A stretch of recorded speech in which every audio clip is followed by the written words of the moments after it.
Salam dostlar. Bugün ayın 25'idir və görürəm ki, bir çox abituriyent ballarından narazıdır. Narazı olmaqda polnu haqlar var. Yəni dibinə qədər narazı ola bilərlər. Bu onların ən real haqqıdır. Bu videodakı əsas değinəcəyim şey nədir? Bu videoda çox bir şey değinəcəm.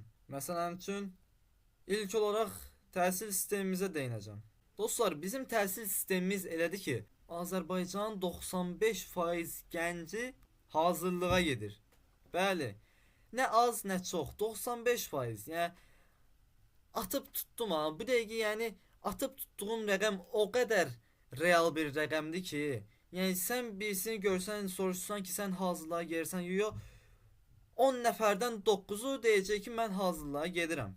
Yəni sizin təhsil sisteminiz bu qədər güclüdürsə, bu qədər təriflənəsi bir təhsil sisteminiz varsa, uşaqlar niyə hazırlığa gelirlər?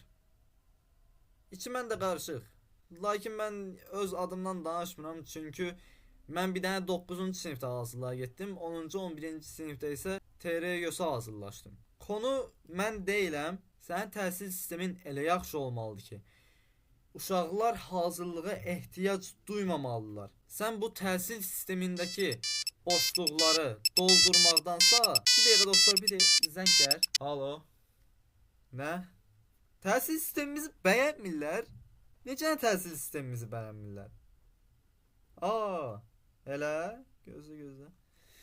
Dostlar, zəng gəldi, deyirlər ki, uşaqlar bizim təhsil sistemimizi bəyənmirlər. Onda mənim ağlıma bilirsiniz nə qərar gəldi? Nə qərar gəldi bilirsiniz? Mən də onu fikirləşmişdim. 11-ci siniflər son zənglərində məktəb forması geyinsinlər və beləliklə bizim təhsil sistemimiz çox möhtəşəm olacaq, çox qəşəng olacaq.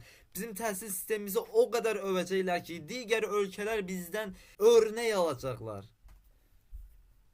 Mən də belə fikirləşmişdim. Bu addım qızıl addımdır. Bu qızıl addımlarla bərabər nə edəcək? Bizim ölkəmiz çox yaxşı bir şəkildə inkişaf eləyəcək.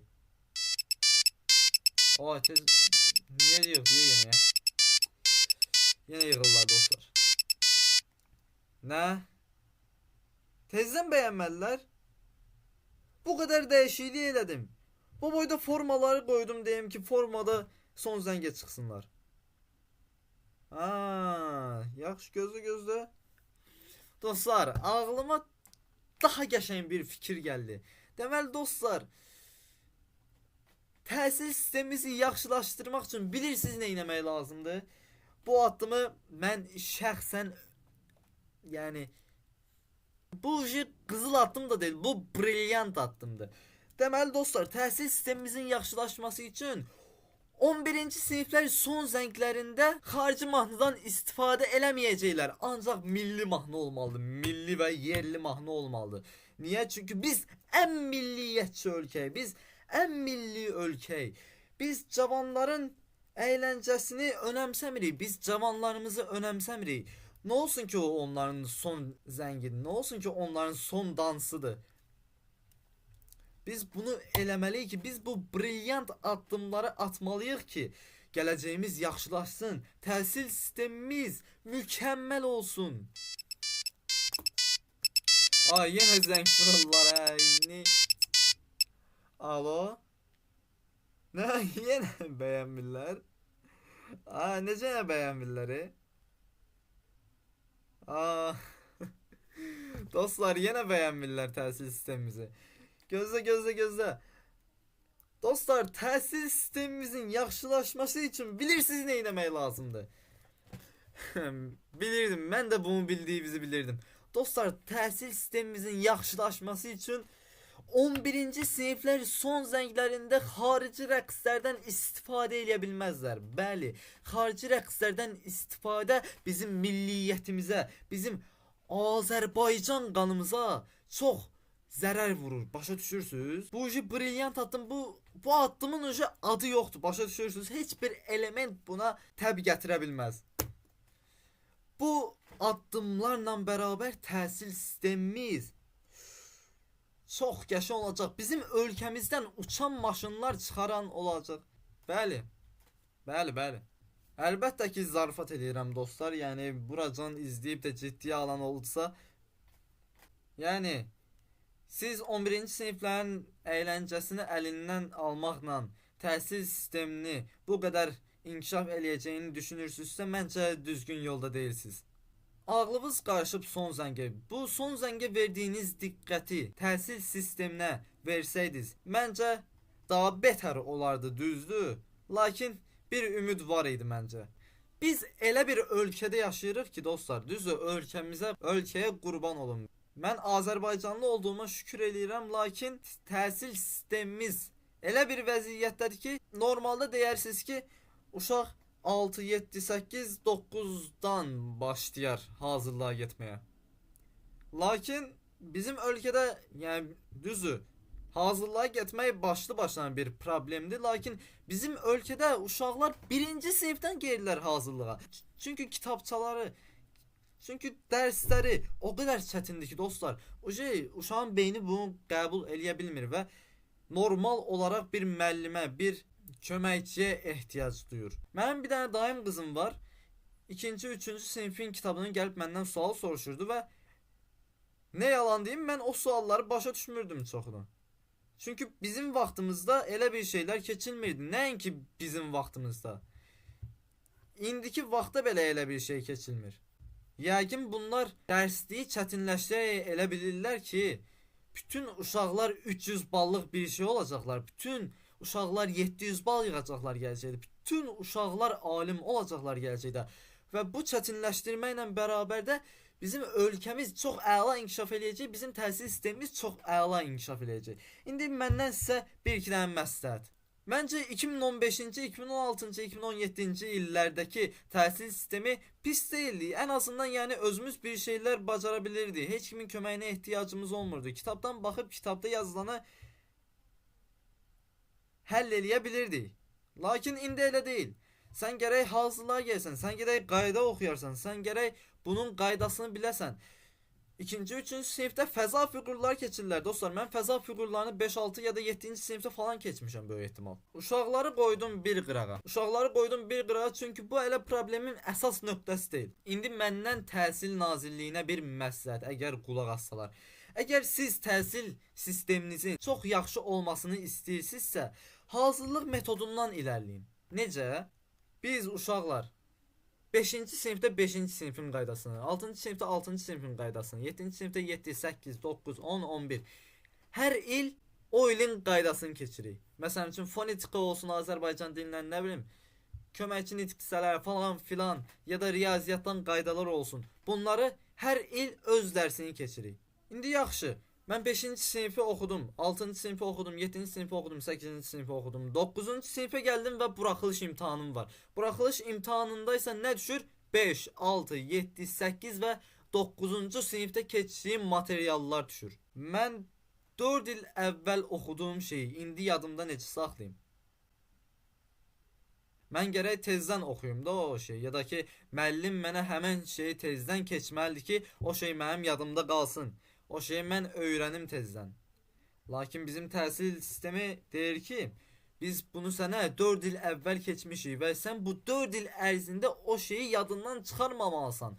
Yadından çıxarmısansa get məktəbin kitabxanasına, oradan yəqin 5-ci, 6-cı sinifin kitablarını al və oradan oxu. Lap onu oxudum. Mən müəllimsiz bunu başa düşmürəmsə, müəllim də indi desən ki, get müəllimindən soruş. Müəllimin də həmin vaxtı keçəcək öz dərsi var. Mən o dərsə niyə müdaxilə eləməliyəm? Uşaqlar da 4 il əvvəl keçdiklərini yadında saxlaya bilmədiklərini görə və 9-cu sinifdə də müəllim 9-cu sinifin dərsini keçdiyinə görə uşaqlar nə edirlər? Uşaqlar hazırlığa gəlirlər. Hazırlıqda 5-ci sinifin, 6-cı sinifin, 7, 8, 9-cu sinifin materiallarını öyrənirlər və tək bu 5 illə yox ha. Yeri gələndə 10-cu və 11-ci sinifin materiallarını da öyrənirlər. Yeri gələndə bloku da öyrənirlər. Yəni bunu 1 ilə ya da 9 aya çatdıra bilirlər. Biz niyə çatdıra bilmirik? Məncə yəni çalışsaq çatdırarıq. Bir də ki bu fən çoxluğuna bir şey deyəcəm. Yaxşı, bunu başa düşdüm. Fənlər çoxdur.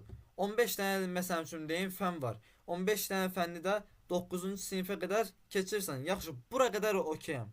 Başa düşdünüz? Yəni deyirsən ki, ən azından oxusun, bu fən haqqında bir təməli olsun, bu fən haqqında bir biliyi olsun falan filan. 9-cu sinifə qədər bu materialları oxuduq, bu kitabları, dərsləri oxuduq. Bəs mən 10-cu və 11-ci sinifdə 10-15 dənə fənni niyə oxumalıyam bir yerdə? Mən blok imtahanı verəcəm, mən buraxılış imtahanı verəcəm. Azərbaycan dili, ingilis dili, riyaziyyat, buraxılış. Lap birinci qrupa da versəm riyaziyyat, kimya, fizika, bir də deyə yaxşı informatika. Bəs mən yerdə qalan rus dilini, biologiyanı, coğrafiyanı, ədəbiyyatı, Azərbaycan tarixini, ümumi tarixi niyə öyrənməliyəm? Mən əgər birinci qrupa hazırlaşıramsa mənə bunlar lazım deyil. Mənə saydığım 5-6 fən lazımdır. İndi deyəcəksiniz, bunun üçün bir sistem yaradıblar. Pilot sinif ya da pilot sinif nə deyilirsə, indi o yanlış deyirəmsə üzüllü sayın. Blok fənlərinə hazırlanmış siniflər düzəldirlər ayrı-ayrılıqda və elə dərs keçirlər. Lakin bizim məktəbdə elə bir şey yoxdur. Ona görə də biz bütün fənləri keçirik. 6 saat, 7 saat boyunca məktəbdə qalırıq. Və məktəbdə o fənlərin dərsində oturacağımız vaxtı buraxılışa ya da ki blok fənlərinə verərək imtahana daha yaxşı hazırlaşmaq olar. Lakin bizim təhsil sistemimiz bunu eləyə bilmir. Ya da ki eləmək istəmir. Bilmirəm. İndi sizə bir nümunə verirəm dostlar. Məsələn üçün mən 5-ci sinifəm. 5-ci sinifdə 5-ci sinifin qaydalarını öyrəndim təkcə. Okay? Bura məncə hamı başa düşdü. 6-cı sinifdə olanda isə 5-ci və 6-cı sinifin qaydalarını tezdən öyrənirəm. 7-ci sinifdə olanda 5, 6, 7 bunları öyrənirəm. 8-ci sinifdə olanda 5, 6, 7 və 8-ci sinifin qaydalarını öyrənirəm. 9-da isə 5, 6, 7, 8 və 9-cu sinifin qaydalarını öyrənirəm və beləliklə yadımdan heç bir şey çıxmır. Beləliklə bütün qaydaları təkrar eləmiş olam. Beləliklə imtahana hazır bir şəkildə girmiş olam, əgər dərslərimi oxumuşamsa. Hazırlığa ehtiyacım qalmadı. Hazırlığa verməyə cibimdən pul çıxmadı. Pul demişkən, bəzi uşaqlar imtahandan az nəticə yığırlar. Lakin bu onların məncə problemi deyil. Niyə? Deyim də sizə. Uşaq görür ki, məktəbdə əməlli dərs keçilmir. Təhsil rəzalət gündədir. Heç bir şey öyrənə bilmir. İmtahana hazırlaşması üçün də hazırlığa getməlidir, normal olaraq. Hazırlığa getmək üçün nə lazımdır? Pul lazımdır. Uşağın da ailəsinin hazırlığa hər ay, hər fəndən 60-70 manat verməyə pulu yoxdur. Uşaq nə edir? Hazırlığa getmir, evdə qalır. Və imtahana hazırlaşa bilmədiyi üçün də imtahandan az bal yığır. Universitetə qəbul ola bilmir. Gedir, kassir işləyir, ya da ki fəhlə işləyir, ya da ki ofisiant işləyir, ya da ki mənim dediklərimdən istisna olaraq öz biznesini geliştirir. Belə ehtimallar da var, lakin o istisna variantlar çox az adamdır. Təhsilimizdən də kənar müəllimlərə qoyulan hörmətdən danışmaq istəyirəm dostlar. Təhsil sistemi rəzalət dediyimiz bir ölkə daha var, məsələn üçün Türkiyədən danışırıq. Dostlar, Türkiyədə belə bizim ölkədə müəllimlərə qoyulan hörmətdən daha çox hörmət qoyurlar. Müəllimlərin maaşı daha çoxdur. Müəllimlərə qoyulan hörmət daha çoxdur. Bizim ölkədə niyə belə deyil? Çünki bizim ölkədə müəllimlərə hörmət qoymurlar. Bizim ölkədə müəllimlərin maaşını az verirlər. Müəllimlər də maaşı hardan alırlar? Hazırlıqlardan alırlar. Və bu da ki ən normal variantdır. Sən mənə az maaş verirsənsə, mən də çox gəlir əldə eləmək istəyirəmsə, nə etməliyəm? Uşaqlar hazırlaşdırmalıyam. Və uşaqları hazırlaşdıraraq da əslində bir savab iş gör və əməyinin haqqını uşaqlardan aylıq gəlir olaraq əldə edir. Çox normaldır. Prosto belə bir şey olmamalıdır ölkədə. Dostlar, başa düşürsünüz? Hazırlıq olmamalıdır. Müəllimlər yüksək maaş almalıdır. Uşaqlar məktəbdə təhsil alıb imtahanlara girə bilməlidir. Başa düşə bilirsiniz? Məncə video izləyənlərin 90% mənə başa düşdü. 10% də ki, yəni ola bilər yaxşı dinləməyib. Bəs indi mənim bu dediklərimin buraxılış imtahanı ilə nə əlaqəsi var desəz? Dediklərimin hamısının buraxılış imtahanı ilə əlaqəsi var. Aprel ayının 23-ü, düzdür? Tək 23 yox, birinci zonanın cavablarının çıxdığı tarixdə də ölkədəki cavanlar ağlaşırdılar. Hər birinin gözündən yaşlar tökülürdü. Və indi adını çəkməyəcəyim bir şəxs, daha doğrusu şəxslər bunun sorumlusudurlar. Bu videonu izləyən hər kəs səsinizi çıxartmaqdan qorxmayın. Səsinizi çıxardın. Səsiniz çıxdıqca bu təhsil sistemi bəlkə düzələ bilər. Səsiniz çıxdıqca bəlkə bu imtahandakı çətinlik səviyyələri düşə bilər. Səsimiz çıxdıqca birlikdə bir şeylər eləyə bilərik. Niyə belə şeylər deyirəm? Çünki birdən-birə gördünüz, mənə tutdular, basdılar 50 ayaqlı içəri. Nə bilirsiniz? Çalışdığım qədər bütün mövzuları değinməyə çalışdım və bir qədər bunu başardığımı düşünürəm. İnşallah bu video lazımlı yerlərə çatar. İnşallah bu video təhsil sistemimizə, uşaqların gələcəyinə xeyri toxunar. Sevilirsiniz hamınız. Gələcək videolarda görüşmək üzrə. Sağ olun, sağ-salamat qalın. Az yığdınız deyə də heç az yığanları səslənirəm. Az yığdınız deyə də heç ürəyinizi sıxmayın. Bəlkə də xeyirlisi buymuş.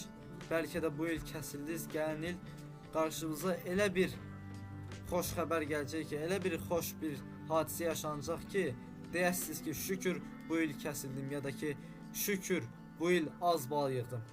Dediyim kimi, bir əlin nəyi var? İki əlin səsi var.